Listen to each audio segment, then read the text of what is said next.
ఆంధ్రప్రదేశ్ కు ఆఖరి ముఖ్యమంత్రిగా పనిచేసిన రికార్డు ఆయనది.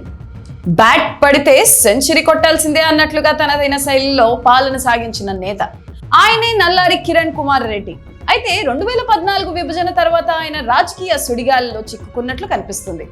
పుష్కర కాలంగా చట్టసభలకు దూరంగా ఉన్న ఈ సీనియర్ నేత ఇప్పుడు పెద్దల సభ ద్వారా రీ ఎంట్రీ ఇవ్వాలని భావిస్తున్నారా? ఢిల్లీ స్థాయిలో జరుగుతున్న కసరత్తులేంటి?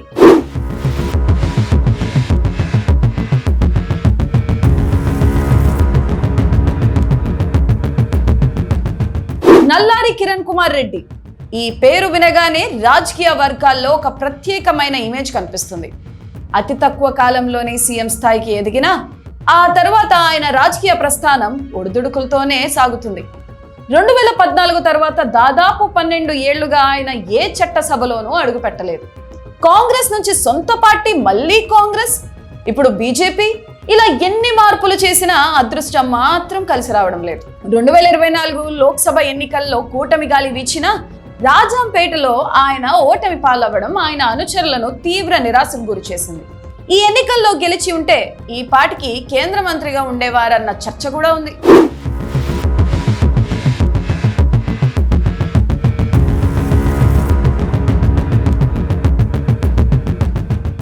ప్రస్తుతం నల్లారి చూపు రాజ్యసభ సీటు పైన ఉన్నట్లు తెలుస్తుంది. విభజన తర్వాత ఏపీలో తన స్థాయికి తగిన పదవి ఉండాలని ఆయన కోరుకుంటున్నారు. అందుకే లోక్సభకు బదులు రాజ్యసభకు వెళ్లాలని లేదా రాజ్భవన్ వైపు వెళ్లాలని ఆయన ఆలోచిస్తున్నట్లు ప్రచారం సాగుతుంది.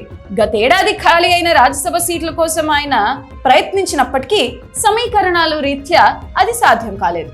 కానీ ఇప్పుడు రాబోయే 4 రాజ్యసభ స్థానాల్లో బీజేపీకి దక్కే ఒక్క సీటుపై ఆయన ఆశలు పెట్టుకున్నారు.